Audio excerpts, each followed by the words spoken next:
নমস্কার, আমি মধুবন বলছি। আমাদের মধ্যে আজকে উপস্থিত রয়েছেন শহীদ খোন্দকার টুকু। আমাদের নামের সাথে আমাদের পরিচয় অনেকটা জড়িয়ে থাকে এবং তার সঙ্গে কীর্তি বা কাজ কর্ম সবকিছু নিয়ে। তো এই নামটির সাথে একটা বিশাল কর্মকাণ্ড জড়িয়ে, অর্থাৎ তিনি একাধারে পেশাগতভাবে খুব গুরুত্বপূর্ণ একজন ব্যবসায়ী এবং বিশেষ কাজের সাথে জড়িয়ে, পাশাপাশি তিনি একজন সংস্কৃতি মনস্ক মানুষ এবং বাংলা গান, বাংলা ভাষার সাথেও তার আত্মিক টান যোগাযোগ। তিনি থাকেন এই মুহূর্তে কানাডায়, অর্থাৎ কানাডা প্রবাসী, কিন্তু তার শিকড় বাংলাদেশের সাথে।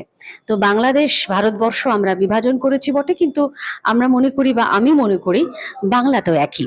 তো আমরা মানুষরাই তাকে ভাঙি, আবার মানুষরাই গড়ে তুলি, কিন্তু আসলে আমরা বাঙালি, বাংলা ভাষাই আমাদের মাতৃভাষা। তো শহীদ খোন্দকার টুকু কলকাতায় আছেন এই মুহূর্তে। তিনি কলকাতাকে ভালোবাসেন এবং ভালোবেসে এসেছেন। গান শোনাতে তো বটেই, এবং তার সাথে কলকাতার নিবিড় যোগাযোগ আছে। আর এই মুহূর্তে তিনি আমার সঙ্গে রয়েছেন। আমরা দুজনে মিলে একটি অনুষ্ঠানের আয়োজন করেছি। আমি গান করছি এবং তিনিও গান করছেন।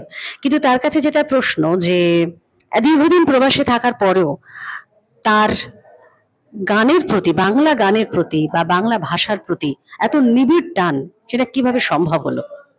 শুভ সন্ধ্যা।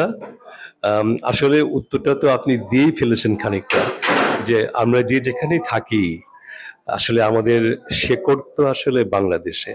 বাংলা ভাষা, বাংলা সংস্কৃতি, বাংলা খাবার, যেখানেই যাই মানে খুঁজে ফিরে যে বাংলা খাবার কোথায় আছে। সো সেই টান থেকে, এবং আরেকটা টান আছে, আমার বাবার খুব শখ ছিল। আমার বাবা হ্যাড আ বিগ ড্রিম আমাকে নিয়ে, যে আমি খুব ভালো গায়ক একজন হব। তো কাজের সুবাদে নানা চাপে নানা জায়গায় আমি সেটা সম্পন্ন করতে পারিনি।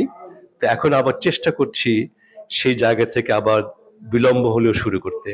আর কলকাতাতেও আসলে যত কিছু বলি না কেন, বাংলা ভাষা, বাংলা সংস্কৃতি, বাংলা ভাষা বলবো না, বাংলা ভাষার জন্য আমাদের বাংলাদেশে আমরা প্রাণ দিয়েছি, বাংলা ভাষাকে প্রতিষ্ঠিত করেছি।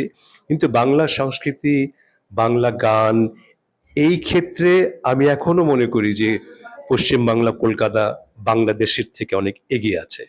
এখানে এসে গান করার সুযোগ পাওয়াটা আমার জন্য অনেক বড় একটা পাওনা।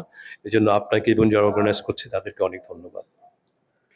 আপনার পরিকল্পনার জায়গা থেকে যদি কিছু বলেন, মানে আমি জানি আপনি যে গান করছেন বিশাল একটা পরিকল্পনা যে ভেবে করেছেন তা নয়, কিন্তু একটা ভাবনা তো থাকে যে আপনি বাংলা গান নিয়ে আগামী দিনে কি ভাবছেন বা কি করবেন বা কি করব, সেরকম কোনো দৃষ্টিভঙ্গি বা মানসিকতা আছে কিনা?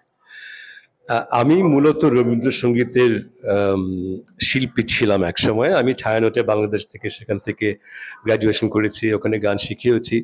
পরবর্তীকালে আমার এই পুরোনো বাংলা গানগুলো আমাকে খুব টানে, এবং আমি আজকে যে গানগুলো পরিবেশন করব সেগুলো যেমন রামকুমারের গান আছে, তারপর জটিলেশ্বরের গান আছে, শচীন কর্তার গান আছে। তা আমি পুরোনো গানগুলোকে নতুন করে গাইবার চেষ্টা করি, এবং ভবিষ্যতে আশা করছি পরবর্তীবার কলকাতায় থেকে আরো বড় একটা কিছু করার আমার ইচ্ছে আছে, অনেক বড় কিছু।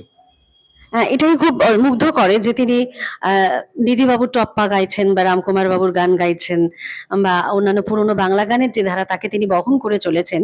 এটা আমাদের কাছে সত্যি খুব উল্লেখযোগ্য বিষয়, এবং শিক্ষার মানে শিক্ষাগত দিক থেকেও খুব উল্লেখযোগ্য। কারণ আমরা যারা বাংলায় থাকি তারাই হয়তো এত পুরোনো গান সম্পর্কে অতটা অবগত নই, যেটা উনি করছেন। তো অনেক অনেক শুভেচ্ছা, অভিনন্দন রইল আপনার আগামী দিনের জন্য। আপনি এভাবেই বাংলা গানের চর্চা করে চলুন। অনেক ধন্যবাদ। আপনার মাধ্যমে যারা দেখছেন তাদের সবাইকে আমার আন্তরিক, যদিও কানাডা একটা ঠান্ডার দেশ, কিন্তু আমার অন্তরটা কিন্তু অনেক উষ্ণ। আপনাদের সবাইকে উষ্ণ ধন্যবাদ জানাচ্ছি। নমস্কার।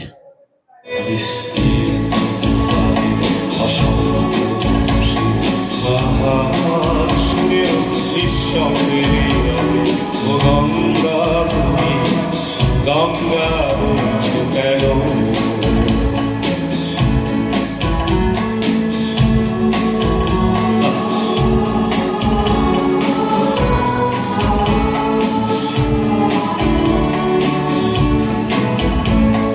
স্রোতস্বিনী তুষ্ণিনী কেন নাহি বল তুমি নিশ্চয়ই জানো বিনয় তাহলে প্রেরণা দাও না কেন?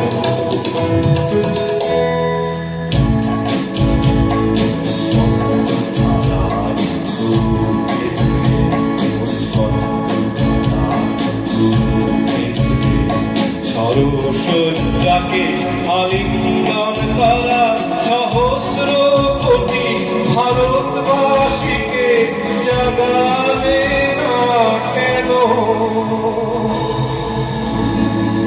ব্যক্তি যদি ব্যক্তি কেন্দ্রিক, সমষ্টি যদি ব্যক্তিত্ব রহিত, ব্যক্তি যদি ব্যক্তি কেন্দ্রিক, সমষ্টি যদি ব্যক্তিত্ব রহিত, তবে শিথিল সমাজকে ভাঙো না কেন?